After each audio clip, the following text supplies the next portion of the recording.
First tonight, we are going code red for storms that are about to hit the area. We could see some severe thunderstorms hit our area tomorrow afternoon. And in fact, you can actually see that here on the severe weather outlook map. All of this in yellow. That pretty much means most of our viewing area currently looking at a level 2 risk for storms. All right, so let's try to get an initial time frame here. Let's talk with Natalie. You've been talking about this all week. Yeah. When are we looking at getting hit by some of this? So afternoon, evening hours tomorrow. Peak heating of the day, we will start to see some storms begin to develop, which could be strong to severe. We have a lot of ingredients available, one of which will be instability. Should see a bunch of that tomorrow. We'll have lots of moisture and a little shear available too, which will cause that damaging wind potential. And there is a low wind tornado risk with this as well. So level 2 threat for severe storms for the entire Miami Valley right now. As far as our threats go, damaging wind gusts will be the primary concern, but we could see some large hail. There is a low wind tornado risk, so tornado risk is not zero, but it is on the lower end, so something that we'll have to watch with storms that develop later into the day tomorrow. But for tonight, calm one, muggy one, going to be in the upper 60s. Coming up, I am going to time out those storms for you to talk about when we're expecting them and what those main threats will be. We now know tonight at least one person has been arrested after a repossession agent was shot while reclaiming a car. Gwyneth Falloon is live after tracking that story for us throughout the night. And Gwen, what did police tell you?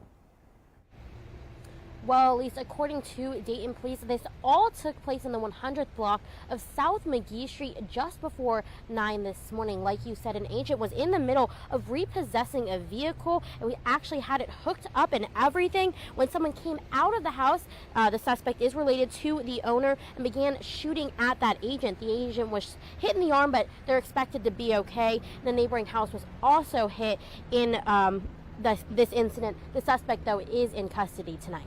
So Gwen, what are neighbors who live in that area saying about all this?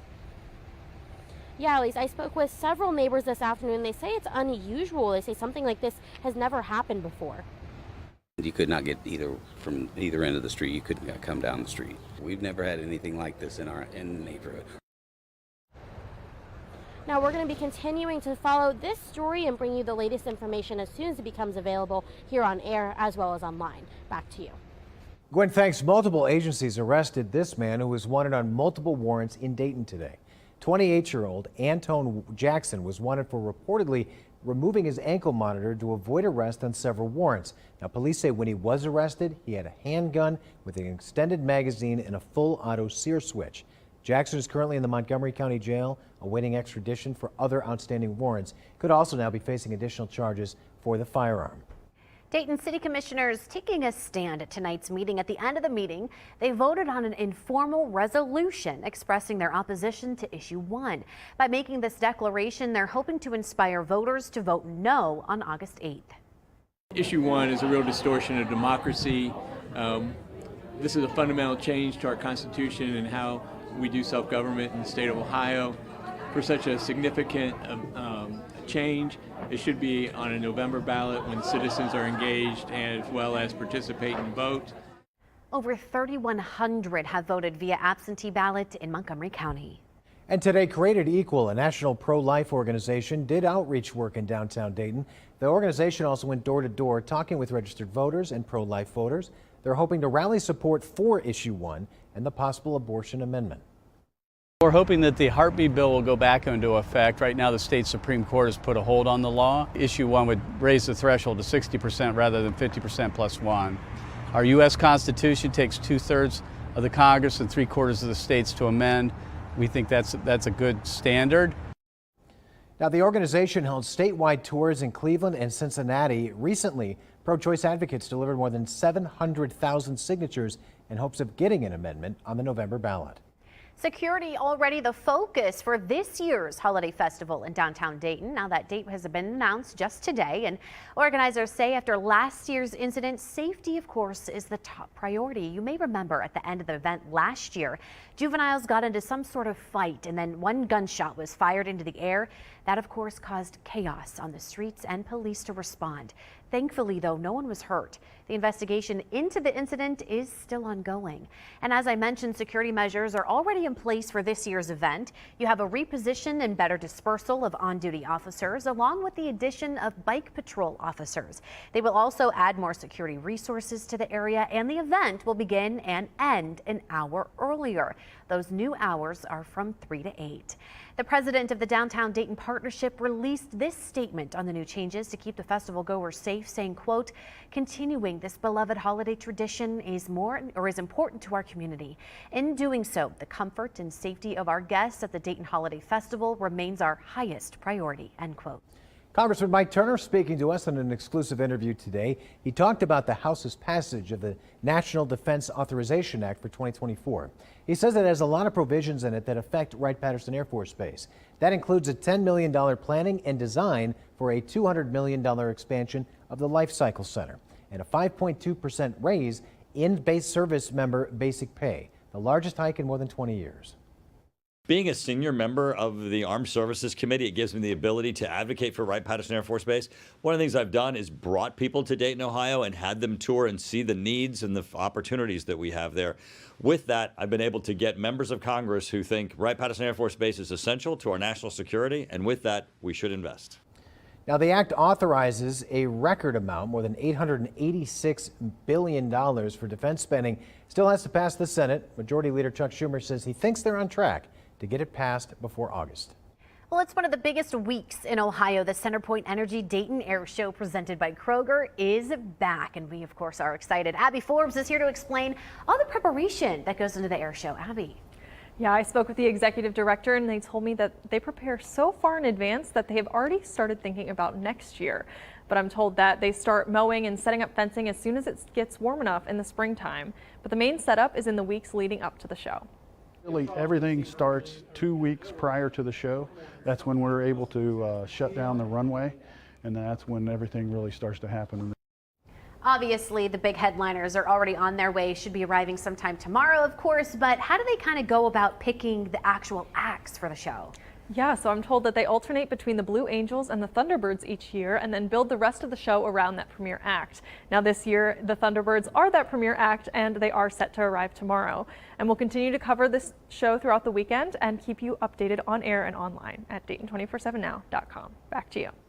Abby, thank you so much. And if you're heading out to the air show this weekend, we want to see. It is so easy to share your photos and videos. Grab your phone, scan the QR code. It'll take you to our Chime In page. You can upload your photos or videos directly to us. You might even see it here on our air. A federal judge rejected former President Trump's bid for a new trial after a jury found he sexually abused and defamed writer E. Jean Carroll. Now, Carroll was awarded $5 million in damages back in May. Trump's attorney said the award was excessive because the jury found him liable for sexual abuse, but not rape. The judge disagreed, upholding the verdict. Now, Carroll has a second defamation trial against Trump scheduled for January from comments made from after the previous legal battle. Now, former President Donald Trump holding nothing back as he spoke to voters in Iowa just hours after being notified he's a target of an investigation into the January 6th Capitol riot. I didn't know practically what a subpoena was and grand juries and all of this. Now I'm like becoming an expert. I have no choice because we have to. It's a disgrace. If you say something about an election, they want to put you in jail for the rest of your life. We have prosecutors that are evil people. These are evil people, deranged. I call them deranged, this one particular man. I think he's a sick person.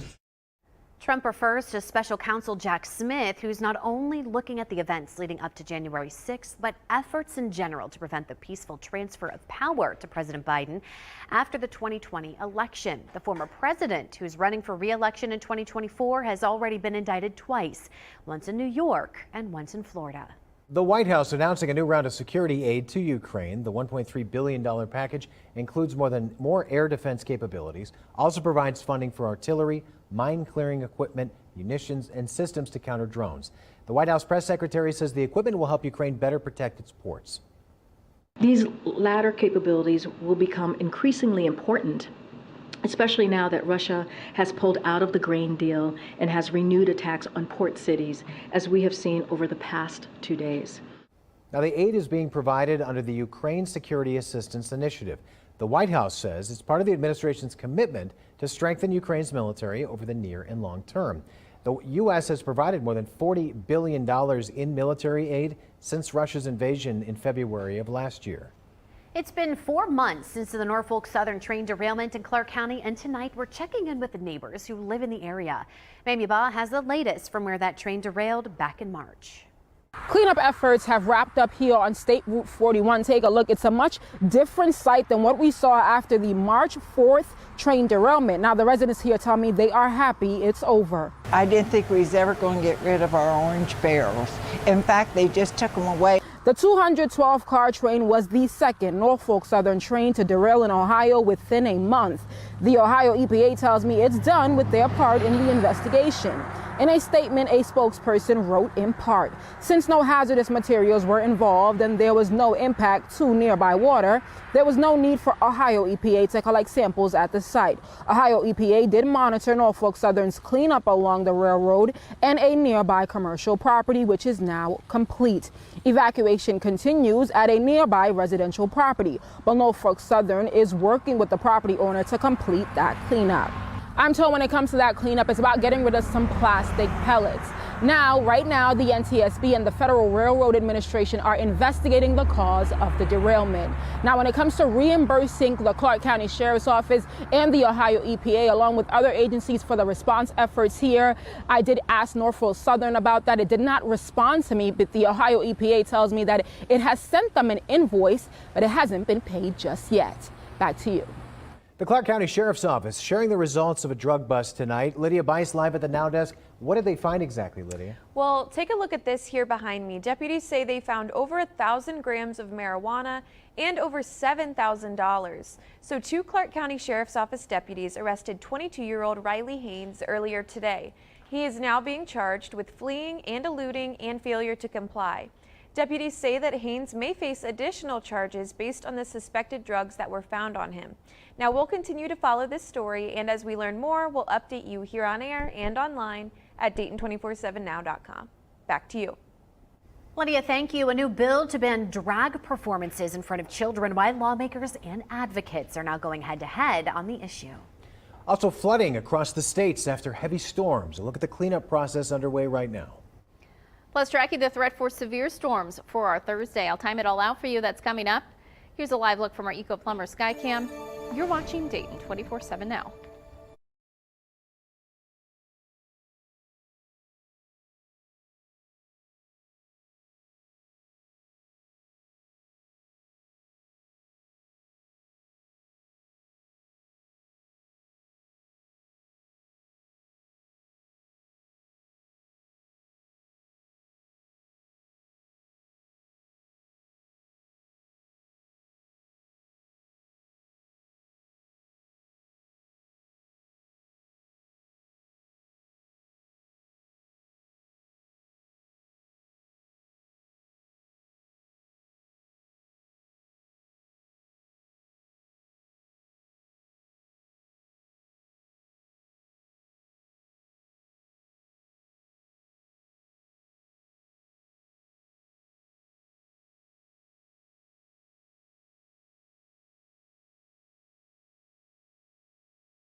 A 4-year-old boy is alive today because a 7-year-old girl knew what to do when he went underwater at a friend's birthday party. Chelsea Sick talked to both families about the life-saving efforts in a story you'll only see here. 7-year-old Jordan was at a friend's birthday party. It was a backyard pool similar to this one. When a 4-year-old went underwater and didn't come back up, Jordan knew exactly what to do. I pulled his head up and then I pulled his body out and then I put him on the ladder and standing behind him so he wouldn't fall back in. What was his reaction when you got him up? That 4-year-old's family, they sent me a statement. They said Jordan is so brave and a true hero. Reporting in Mount Orb, Chelsea Sick, Dayton 24/7 Now News. Well, code red weather alert for the day tomorrow as we are tracking the potential for strong to severe storms by the afternoon and evening. It's quiet now. It's muggy out there now too, but our next weather maker will be a cold front that will arrive later into the day tomorrow, which will bring that severe weather potential. So heading through time, we're going to drop into the upper 60s overnight. Skies will be partly cloudy, a little sticky out there. Can't rule out a shower or storm earlier into the day. In fact, if we do see any activity earlier into the day, that may help limit our severe weather risk later on. But for right now, we just want to be weather aware by the afternoon and evening hours, looking like after 4 p.m. into the evening. This is about 7 p.m. Line of storms developing across the area that continues to push its way southward, posing that damaging wind risk. We could see some large hail.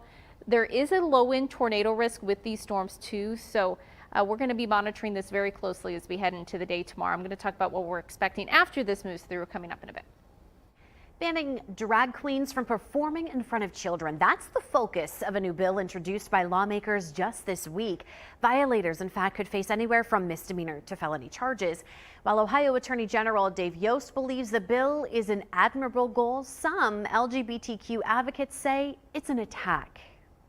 I know that the intent of the legislature is to avoid having children in places that are highly sexualized environments. We aim to be that pillar of light and support for people, and especially the youth, exploring their sexuality, figuring themselves out, and helping them along that journey, not only of gender, but sexuality, gender expression. Now, allied groups believe this bill would challenge their ability to support the LGBTQ community. A natural gas leak to blame for a deadly explosion at a Pennsylvania chocolate factory this spring. The National Transportation Safety Board determined there was a defective pipe fitting. That particular unit was known to have issues and was placed on a federal government watch list more than 15 years ago. 17 people were killed in the blast at the Palmer plant in West Reading in March. Now, the victims' families are suing the company, saying the fact that it stemmed from a known problem makes that tragedy even worse. Dozens of athletes are claiming rampant hazing at a Big Ten college. In fact, civil rights attorney Ben Crump is representing 15 of them. They plan to sue officials at Northwestern University in Chicago for the culture of hazing and sexual violence. The players describe it as devastating within the baseball, softball, and football programs. There was a code of silence that felt insurmountable to break, and speaking up could lead to consequences that affected playing time and can warrant further abuse. Normalizing this culture became a necessity. They were retaliated against by even coaches when they tried to say something. Criminal charges are also possible. Former head coach, football coach, Pat Fitzgerald is among the officials being sued. He was fired amid the allegations. Tropical storm Calvin passing just south of the Big Island of Hawaii today. Early this morning, the storm is about 160 miles from Hilo, packing winds of 50 miles per hour. More than 1 million people are under a state of emergency. The National Weather Service warns flash flooding, dangerous surf, high winds, and potential mudslides could be a part of that. Between 4 and 8 inches of rain are expected, mainly along the southeast part of the Big Island. Tonight, Kentucky cleaning up after storms dropped 4 to 6 inches of rain in just a matter of hours. They hit the western Kentucky region early this morning. Thankfully, no one was hurt and no deaths reported. Those storms, though, also threatened millions across parts of Tennessee, Missouri, Indiana, and Illinois, but most of it had passed over by this afternoon. And more than 70 million people are still under heat alerts today across the southern plains and southwest. Get this, according to the National Oceanic and Atmospheric Administration, there have been more than 1,800 record high temperatures in the U.S. so far this month. More than 170 records could be broken through Saturday. Miami has had 38 straight days of temperatures higher than 100 degrees. El Paso, Texas has had 33 days straight of 100 plus. And Phoenix, seen the worst of it. 19 straight days of temperatures higher than 110. All right, let's toss it out to Natalie Walters now on the Watson's Weather Patio with a look ahead to tomorrow. Well, a warm and muggy evening out here, going to be a hot and humid day tomorrow before storms make their way in, which we've been talking about that severe weather risk for tomorrow afternoon and evening. Damaging wind gusts would be the main concern. You can see by tomorrow afternoon. So right now it's looking like after 4, but there is the chance for maybe a few thunderstorms popping up earlier on into the day. Temperatures, they're going to be into the mid to even upper 80s by the afternoon hours. But once those storms move out, we actually have some relief on the way. Back into the lower 80s on Friday. Weekend, warm, but lower humidity is going to be in play for this weekend too. So it's looking pretty good for that. I'll have a last look at that forecast in our 7-day coming up here in just a bit. A Springfield war hero has just been identified, and he's a local Medal of Honor recipient. Up next, we'll share his story. You're watching Dayton 24/7 now.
The remains of a Springfield Medal of Honor sailor has now been identified. Navy Seaman First Class James R. Ward was 20 years old when he was killed on the USS Oklahoma during the attack of Pearl Harbor in 1941. The Defense POW MIA accounting agency says Ward stayed on board that ship with a flashlight allowing other crew members to escape, which ultimately cost him his life. Now, his parents were given his Medal of Honor in March 1942. Ward will be buried in Arlington National Cemetery. We now know tonight the city of Trotwood filing a lawsuit against the operators of the Bear Creek Hillgrove Cemetery. The point is to get a court order so the city can gain immediate control. This after several complaints from concerned members of the public. Now, they say it isn't being maintained properly and burial records are unavailable. The city is asking families and the public to be patient. A story from our partners at the Dayton Business Journal tonight. A local couple planning to open a new restaurant in Centerville at the former location of Sweeney's Seafood Bar and Grill. So that spot will now be the Meridian, which will feature a rotating menu of small plates, cocktails, and wine from different regions worldwide. The 4,000 square foot space will open this fall. And if we have more information at Dayton247now.com, you can find that story and others like it under the Dayton Business Journal heading in the News tab. Families in our communities are struggling to provide clean diapers for their babies, and now you can help. ABC 22 and Fox 45 are partnering with the National Diaper Bank Network for Sinclair Care's Summer Diaper Drive. Scan this QR code to provide diapers for those in need here in the Miami Valley. And a big announcement today from the Ohio State Buckeyes football program. We're going to detail how you could have a chance to watch this year's team practice earlier than ever before. You're watching Dayton 24/7 now.